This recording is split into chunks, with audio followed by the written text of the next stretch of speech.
Dr. Leslie Razor Becker is a researcher, a teacher, and a practicing clinician specializing in the language and literacy development of infants, toddlers, and preschoolers. Her research interests include the effects of prenatal drug and alcohol exposure on development, social skills, and executive functioning in children, and pedagogy and supervision. She also is interested in the use of integrated health practices and allied health disciplines. She's taught numerous online and face-to-face courses, has presented numerous times at the national, state, and local levels, and is also an assistant professor at the University of Cincinnati in the Communication Sciences department. So with that, I'm going to turn it over and we'll let Leslie talk to us about executive function and language development. Thank you. I'm excited to be here today, and I have brought several books and toys, and I want to get through. I have 64 slides in 35 minutes, and so you will bear with me as I talk like a demon. But first, I have to start my timer. So that I am not holding you guys here until 4 p.m. Talking about executive function. So that's me. I wanted to stop and share this this picture with you because one of the things that, you know, I'm a professor at UC and I study language and cognition, but the thing that I feel like brings me a lot of credibility is that I am a foster adoptive mom, and I've adopted 2 children, and both of my kids had prenatal exposure. My youngest son, you will see in this picture, who's elbowing his brother, had more significant prenatal exposure to a lot of different substances, including alcohol. And so that is what brought me to this area of expertise, because I was, well, I don't know about you guys, but when I envisioned being a parent, my kids listen to me in that vision, you know. So I tell them to do something like smile and look at the camera, take a picture, right? And then this happens to us when we went to see Finding Neverland, and so that's what kind of has drawn me to this area. And I hope to share some of my expertise in working as a speech pathologist, but also as a mom with you, share that expertise with you, because I feel like that is at the heart of you know, trying to understand some of these issues that some of our kids have. So we know at this point that NOWS is a growing problem. You're here because children have been exposed quite substantially to opioids, and we know at this point you probably have had a lot of information shared with you about the issues, and especially in infancy, around opioid exposure. Before I move forward with talking about some of the effects on language and cognition, I wanted to quickly share with you so that we're all on the same page. I saw that some speech pathologists are in the crowd, so this will be obviously not information that you would need, but as to the other professionals that are here, I wanted to talk very quickly about intelligibility versus language, so speech sound disorders versus language, because sometimes we'll have people who say, oh, that kid doesn't need speech and language services, they talk just fine. So I wanted to just quickly clarify that we have intelligibility, the way that sounds are made, which some of our children may have some speech sound disorders, but we also have language skills, which receptive of understanding, and expressive, being able to express thoughts, right? And within those areas, we have the area of vocabulary, which fancy word would be the semantics, syntax, how we get our words into sentences, and pragmatics, the social use of language, which we're going to see ties very nicely to executive function and some of the intervention strategies I'll talk around with that. We also have fluency disorders too, voice disorders. And then what we're going to spend a lot of time talking about today is executive function, tied so closely to social skills. And within executive function, there are 3 different areas: working memory, inhibitory control, and cognitive flexibility. And so we'll talk about that in just a second. But first, I wanted to kind of quickly review what we know about what happens when children are prenatally exposed to opioids? What happens with their language and cognitive development?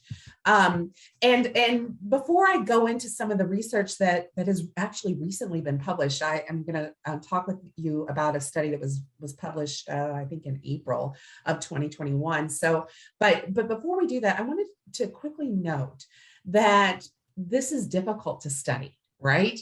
And I think everybody knows, because we're not of all the confounding variables.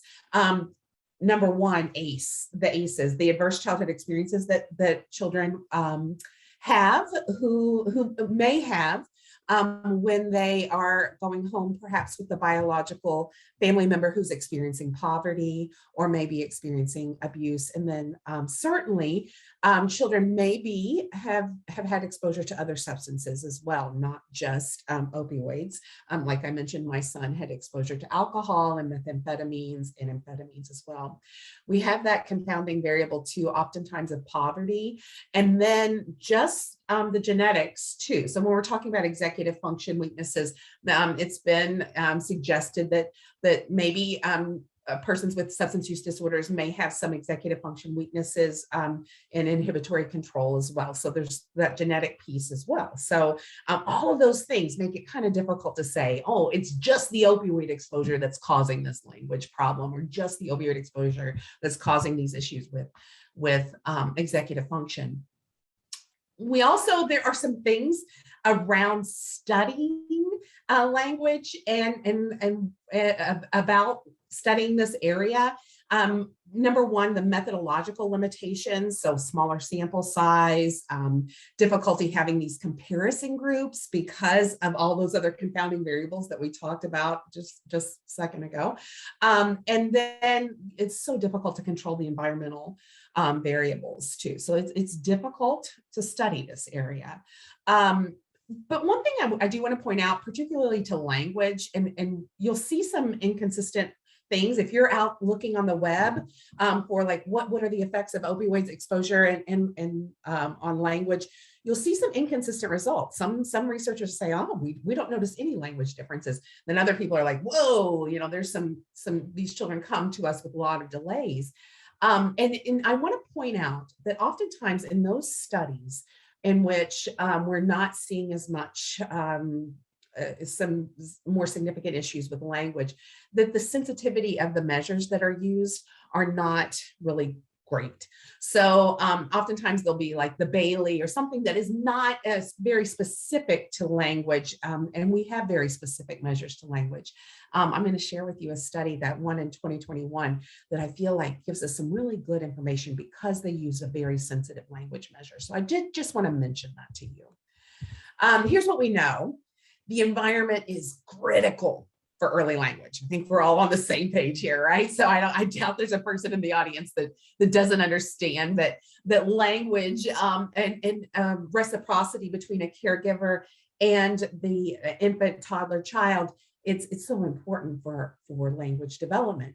So the environment facilitates that, right? So we do know that in 2015, the Beckwith and Burke study, that children that go home with the biological parents tend to fare a little bit worse with language outcomes versus those that may go home with a foster adoptive parent.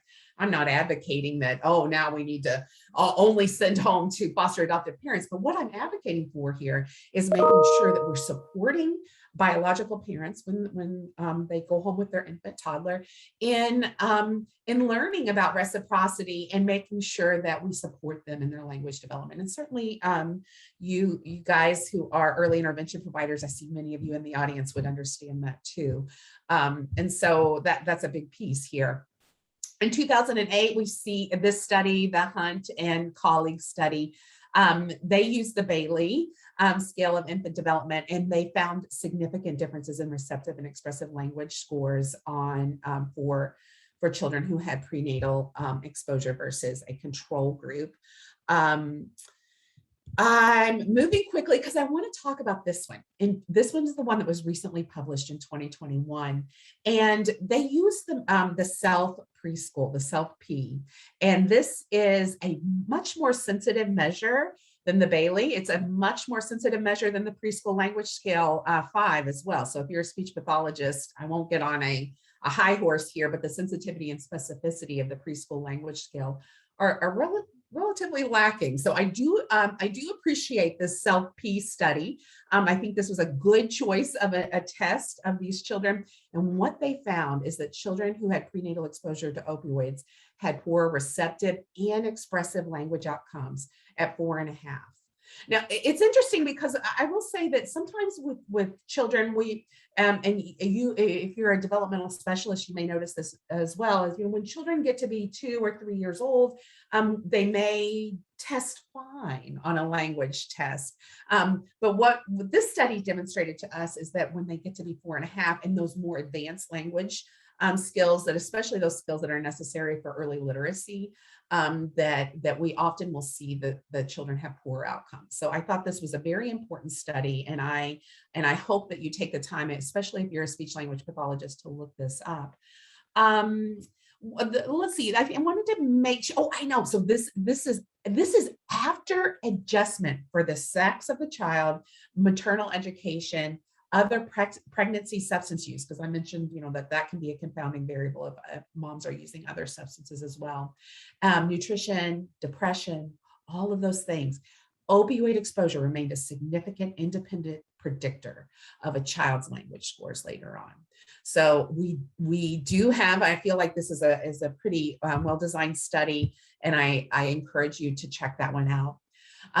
We, in 2004, this is an older study, obviously, found that children who had methadone exposure had lower word retrieval scores, lower vocabulary scores, and certainly we may see children who have difficulty with word finding, and that could relate to some of the working memory deficits that we'll talk about in just a second. Also, we are aware, and most research supports the fact that children who have opioid exposure prenatally often have delayed cognitive function at 3, lower academic achievement, lower verbal ability, but academic achievement is a big piece here. Children who have had exposure at prenatal exposure to opioids are 1.5 times more likely to be diagnosed with a developmental delay. And certainly around behavior and executive function, we see a lot of challenges with kids. The educational outcomes studies demonstrate that kids who have been prenatally exposed to opioids are more likely to be referred for a disability evaluation, meet the criteria for a disability, require classroom services, and be diagnosed with a developmental delay or speech and language impairment. So that is a pretty interesting study too. Okay, so I'm sailing right along. I'm sorry if I'm moving so fast, but I want to get to the meat of the presentation, which is actually some intervention strategies for you. To do that, I'd like to quickly review the areas of executive function, and because that will lead us nicely into some ideas about how to intervene with children. So there are 3 main areas of executive function: working memory, inhibitory control, cognitive flexibility. You can see this dog in this picture. He is really demonstrating some inhibitory control there. My dog certainly cannot. He ate probably 600 grams of protein the other day. He got into my protein bar supply. It's not good. He has no inhibitory control. But let's start with working memory. This is the ability, of course, to hold and manipulate information in our brains, in our heads for a very short amount of time. And we can see that children who, that this allows children to remember and connect information while they're reading. When we're talking about the preschool years, we may see children who have difficulty following multi-step directions if they have some deficits in working memory. They also may have difficulty with phonological awareness activities that we may see in preschool. Performing math with several steps can be challenging for kids. I mentioned even word retrieval can be hard. When they're speaking, we may see the working memory deficits play into some of those language areas. We'll talk about the reciprocity between language and working memory too. In turn taking, in social interactions, we may see that a child has difficulty rejoining the game. This relates to cognitive flexibility too. So if they step away, rejoining can be difficult for them in social situations. I want to highly recommend to you the Developing Child website, the Harvard website. If it hasn't been recommended, there is so many wonderful resources on that website, especially around executive function and adverse childhood experiences too. So I posted a little link here, and hopefully you'll have those in your handouts as well, and you can utilize that. Another area is inhibitory control. And I mentioned that my dog sucks at this, right? He totally sucks at this. But sometimes I do too. Like, it's hard for me to walk by the kitchen and inhibit grabbing a protein bar myself, right? So this is the ability for us to filter our thoughts and impulses and resist those temptations, distractions, pause, think before we act.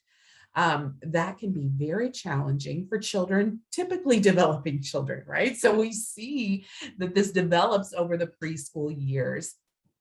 When children have inhibitory control, they can wait until they're called upon. So we'll see, and you may have experience of working with children who've been diagnosed with ADHD who talk impulsively, right? They're ready to give their answer before their hand is up. Another piece, and we see this a lot of times with children who have what would be diagnosed as a behavior disorder, is they may stop the ability to stop themselves from hitting another child who's bumped into them. So someone bumps into them, their initial reaction is this, do something. So this actually happened. My son, both of my kids have actually been dismissed from several different preschool programs. And, but in one instance, my son was this exact situation. He was bumped into, and his immediate reaction was to hit the other child. And I was trying to explain to the director, like, hey, he's lacking this inhibitory control. He's not a mean kid. But she, it was difficult for her to move past that. And I can understand some things too. Ignoring distractions and remaining on task can be difficult for children if they lack inhibitory control. Sometimes me too. So there's a really cute test. And I was talking with the team before we started this today about the classic marshmallow task, and where children have to resist eating a marshmallow. And it's really, really cute. So when I'm done presenting, I'll post a link for that so that you can go to it and watch the cute little kids as they're resisting eating a marshmallow. It's quite cute. And gift delay tasks. So there are some measures in how we look at inhibitory control. We see steady growth in this between 3 and 4 mainly. So when children get to be in those preschool years, we'll see that they're able to resist temptations, right? 2-year-olds are going to still need support to self-regulate. Even my older kids need support with self-regulation, right? So we may be modeling and teaching parents how to help their child with self-regulation, especially around inhibitory control. 3-year-olds can repeat those rules, but executing them can be challenging for them. They're not often successful in inhibition, but as a child moves towards 4, we should be able to see them being able to inhibit some of their more difficult behaviors. Now we see in preschool, and you probably have seen children who've had opioid exposure or who just have some executive function weaknesses. These are the kids that are having some behavior difficulties, right? And teachers will often say, this child is difficult, because what's happening is as children begin to age, we start to have these expectations for them that they're going to be able to inhibit those gut reactions, biting or pushing or whatever those initial reactions are to things. But children who have those executive function weaknesses this may be a challenge for them. Another area, cognitive flexibility. This is switching gears between different tasks. But also I want to think about cognitive flexibility with perspective taking. And this plays into the social aspect of supporting children who have executive function weaknesses, is that it's often difficult for children to move past whatever their perspective is, right? So children who lack this executive function task often are challenged with perspective taking. And I'm going to give you some ideas for encouraging perspective taking or helping children develop in that area when we talk about dialoguing in just a little bit. Trying new strategies for working out conflicts. That's one thing, but for, demonstrate cognitive flexibility. But one piece with language is actually learning those grammar rules exceptions too. So we may see that interplay, that reciprocity between language development and executive function. When kids lack this cognitive flexibility, that may be part of the reason that they're having difficulty with some of those grammatical rules. And we may see some issues around grammar. We know that children have difficulty, who've had prenatal exposure often have difficulty with, like I mentioned, academic achievement. And it's related to this fact right here, that executive function skills are related to later academic achievement. So they're so important. I mentioned that reciprocity between language and executive function, which came first, the chicken or the egg. They play into one another and overall help help one another develop. So help both of those skills develop. So, children need self-talk to regulate, but they need language to develop self-talk. And it's just a big old circle here of reciprocity between language and executive function. There's strong evidence for the importance of social skills and executive function. So when you're developing intervention ideas around supporting executive function, you're likely going to be supporting social skill development as well. So any of those social skill groups that you may be thinking of developing or social skill interventions will hopefully have pieces of executive function and helping children grow in executive function and social skills together. We know that children need self-regulation, attention, initiating tasks, organization, and planning. So I'm just going to kind of sail through these next couple of things here. Children who've had prenatal exposure, I mentioned, have difficulty with perspective taking. That's related to the cognitive flexibility, consequential reasoning, immediate emotional reactivity to emotionally charged event. That's the inhibitory control, but also communication reciprocity, again, related to some of those executive function tasks of perspective taking and inhibition. Excuse me, I'm speaking so quickly that I'm stuttering over my words. Before we get into talking about some interventions, I want to say, we have some assumptions here. I feel that we can, and I think research has demonstrated to us, that we can teach implicitly and explicitly social skill and executive function behaviors. And I'll share some evidence-based techniques with us in just a second. It's important for later school success, but the ideal curriculum doesn't exist. You're going to have to work and meld a lot of different ideas together, especially around what a specific child's needs are. So here we go. So now this is the meat, right? And I've got 15 minutes. Okay, so for any intervention to be successful, anything that you're doing with children, language, cognition, whatever, these RISE principles come into play. Children need repeated opportunities to practice a target. And so if we're talking about, working on role playing with characters, then we're going to need to do that repeatedly. And we're going to set up opportunities for them to practice whatever that target is repeatedly. There must be some intensity to the intervention. And so you can't just address it 1 week and then not address it again for another 3 weeks. So we have to have some regularity in how we're addressing whatever the goals. We must systematically support the growth of new skills. And that may mean with scaffolding, that we're helping the child to get those skills, and we're supporting them with that systematically. And then children need to know what they're working on. So explicitness. And I even say this, and some of our students in our graduate program are like, why am I telling a 2-year-old what they're working on? I just want them to think that we're playing. I'm like, no, no, no, no. We tell them exactly what their targets are. So today we are working on, and we're working on knowing when my friend is mad, or whatever that target is that you're working on with them. You're going to want to be explicit with them in that, in your intervention. I also always add in this functionality piece, that we want our activities to be based in what children naturally do. An intervention principle that has to happen, and you have to set up. So when we talk about that systematic support, I'm doing this like a staircase up, but we're talking about systematically supporting. We must have our children feel successful early on. So to do that, we're going to scaffold them in whatever way possible so that they get 100%, that they are feeling absolutely successful very early. And just think about yourself with anything that you've learned.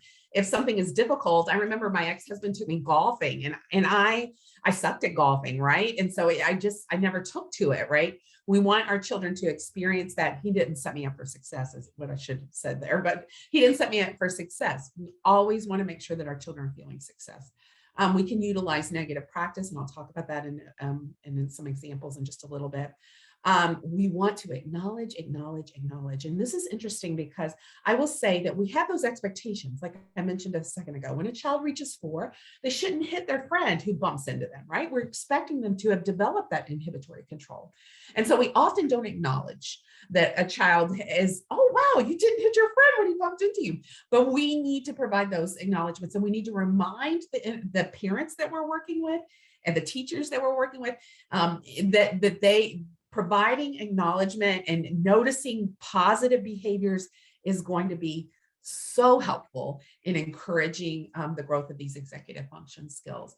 Give very specific feedback about the skills that you want to develop, avoiding statements like good job, but providing I liked how you accepted no.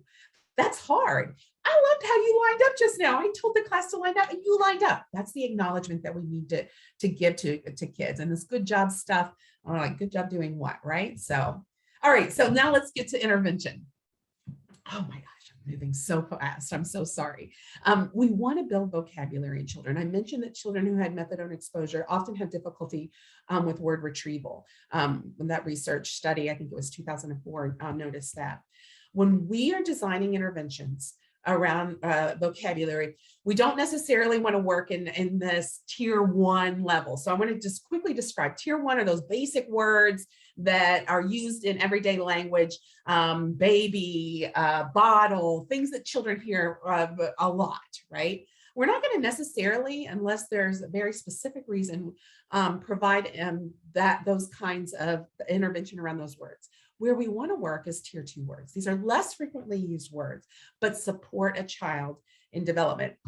And one thing that I will say around children who had prenatal exposure, when we're talking about what words should we work on, what tier 2 words should we work on, I suggest that we work on emotion vocabulary and a very specific, lots of different emotion vocabulary words. And I'm going to share with you a couple of books that I find helpful for doing that. Tier 3, those are very uncommon words and very specific to different contexts, like a science book or something like that. But we are going to hopefully work in tier 2. How do we do that? We talk. And I know that sounds like, oh, that's easy. I'll talk to kids. No, we're going to talk in a way that is diverse. Lexical diversity is so important when we're interacting with children. And this is how I'm hopefully when you are counseling and working with families, that you are helping them to develop these little snippets or these narratives that when they're talking to their child, that their diversity of what they say to the child is important, encouraging that vocabulary growth. So you can see here the diversity, the number of different words in snippet 1 versus snippet 2. We're going to want to encourage our parents to utilize a lot of different words when they're talking, which means that they're talking a lot. It can be weird for some people, like, oh, that's weird to talk that much. We want to provide semantically contingent responses. I'm going to give you an example in just a second. And provide social cues, focus on those tier 2 words, and expand on what a child says. So when they're talking, we're responding back and expanding upon that. You can see here a child says, "I hurted myself." If we are being semantically contingent, we are providing that child, "Oh, you hurt yourself. May I see how you hurt yourself? How did you do that?" We're providing for them that they don't say hurted, right? We say hurt.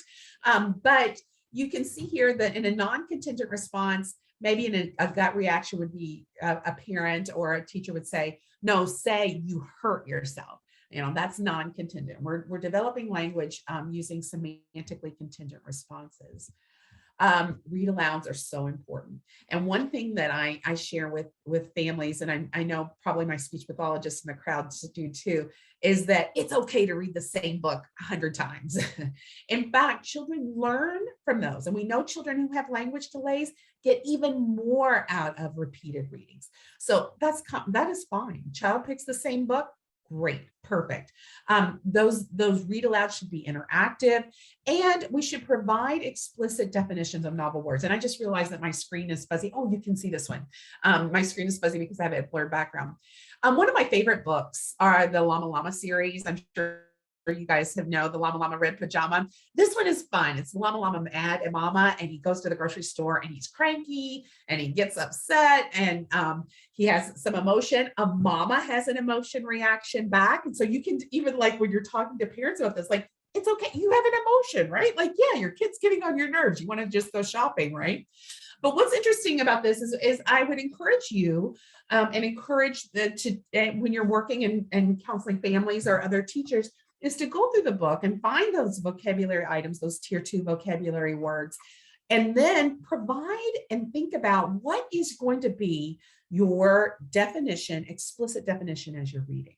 So oh gosh, I don't have an example right now. These are all tier 1 words, but you would stop as you're reading, provide the definition, and then repeat the vocabulary item again. So when we're talking about making sure that, those RISE principles, repeated opportunities, we want to make sure that the child has an opportunity to hear that vocabulary word used in the context with the definition multiple times. And hopefully they will have the opportunity to use that vocabulary word too. When I worked on some research with somebody, it's been 10 or 15 years ago, we were teaching teachers, Head Start teachers, how to increase tier 2 vocabulary items. And the teacher chose the word banana that she was going to work on, which I would have put it at tier 1, but whatever. Okay. But we're going to go there.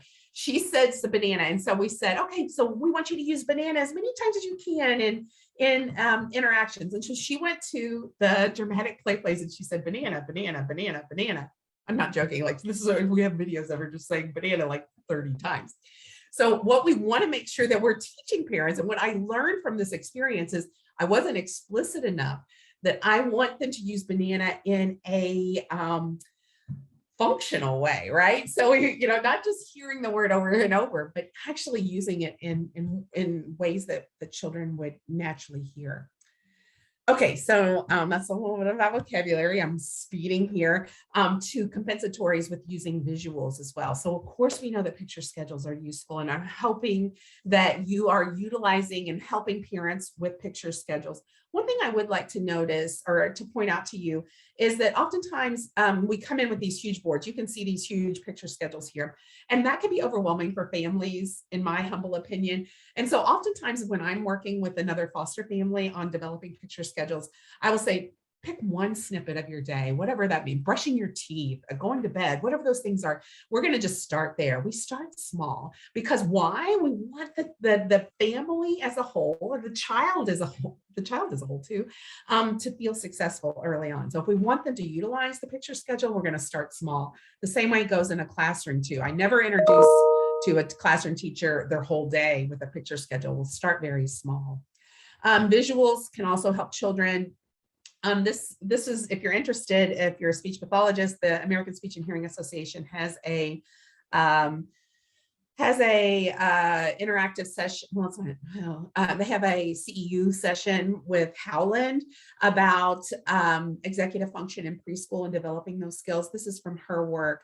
She suggests using stop and go signs, and you may introduce this to parents as well. Pictures of ears versus a mouth when it's time to talk versus time to listen. That visual cue may help a child while they're in group time as well.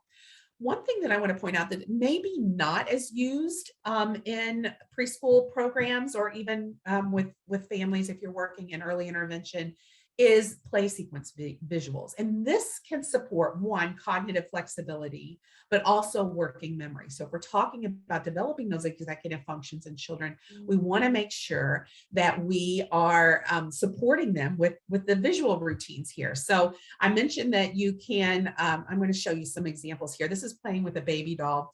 So you're like, oh, why would I do that? Well, one of the things that we can do is with children who are lacking some cognitive flexibility, we can alter the play sequence. So if we have these all cut out, we can move the play sequence around, and it supports their working memory with what's going on in there in the play area, whatever you may have going on in your classroom or if you're in the home of the parent. But you can also pre-plan the play too, which is can be really fun with kids. And I started to use it. We had a language and literacy enrichment group at UC that I was leading for a while. And that pre-planning of how we're going to play really got us some rich interactions around language and executive function as well. So we planned how we were going to play with it. And this playing baby dolls is just one area, but you may, I love to use like these, what are nursery rhymes? That's not right, but fairy tales, right? Goldilocks and the Three Bears is one of my favorite stories.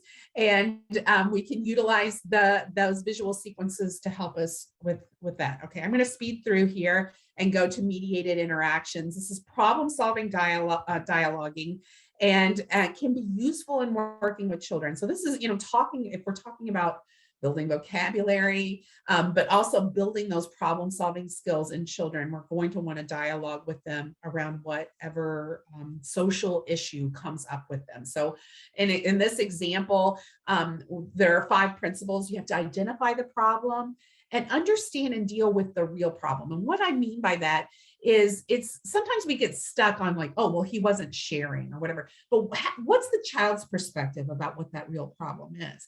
And that's where we're going to want to go, is what's the child thinking about this situation? Once the real problem has been identified, we can't alter it to fit our needs. We actually want to teach them how to think about the problem. So it's not really what the child is thinking, but how they're thinking about the problem. So here are some examples. I brought these. I actually have these emotion people, and I encourage you to get them. They're so fun, and you can change their faces. My angry face has been used so frequently that he is missing his anger face. But these can be useful for interacting with how the child is feeling about a certain thing, but also doing the social skill interaction, like, okay, you hit your brother, and let's think through another way we could do that. And that was supported in this problem-solving dialogue. So here's some books around it. Oh, my timer's going off. I'll go quick here. There's some books that I provided, some ideas for you if you're interested in working on problem solving with children. The last piece, and I'll be very quick here, is the use of proactive statements. I find this to be a very important task that we do as teachers, as speech pathologists, and sometimes we would call these social stories as well. They don't have to be formal. So I've got a social story here of a child being this is a kind and gentle one that I wrote for my son. Obviously, it's been used quite frequently. It's we can work on certain scripts with kids. So I mentioned kind and gentle. We stick together if a child's running in the parking lot, using your words. Accepting no can be a big one for children who have behavior disorders. And I utilize the No David book a lot for that. So if you're not familiar with No David, it's a wonderful wonderful book for preschoolers. But it sets the expectation for the child. It prepares them for what can be coming. It scaffolds, if we're talking about those intervention principles, it scaffolds their executive function. So I have no David here. This is an Usborne book. There's a dragon in my school. It's really cute too, but it's basically for introducing the rules for school. I talked very fast, and I am so sorry that I went so quickly, but I wanted to make sure that I got through some things. I didn't even share, half of the things that I wanted to talk with you about because I was moving so fast. But anyway, thank you very much. What I will do is I will post some of those links in the chat for us as we transition to the next part of our session. Oh, thank you so much, Leslie. As always, Okay. I think I could listen to you talk weekly and learn so much every time, and so many fabulous practical strategies that I think all of us could use. Speaking from as the psychologist in the crowd and not the speech and language pathologist, it's always helpful to think how all of those things fit together. So you talked so fast, you get a gold star. We have time for questions. And so I'll open it up. If anybody has questions that they want to type in the chat, or feel free to even unmute yourself if you'd like to ask the question. If there aren't any questions, I do have a couple little things that I can share with you about developing social skills and negative practice, but I'll shut up to make sure that there aren't questions. Negative practice was my question. Okay, so Karen Purvis she wrote the book, The Connected Child, but she suggests when we're working, and I'm glad you asked about this because this was the example I was going to give.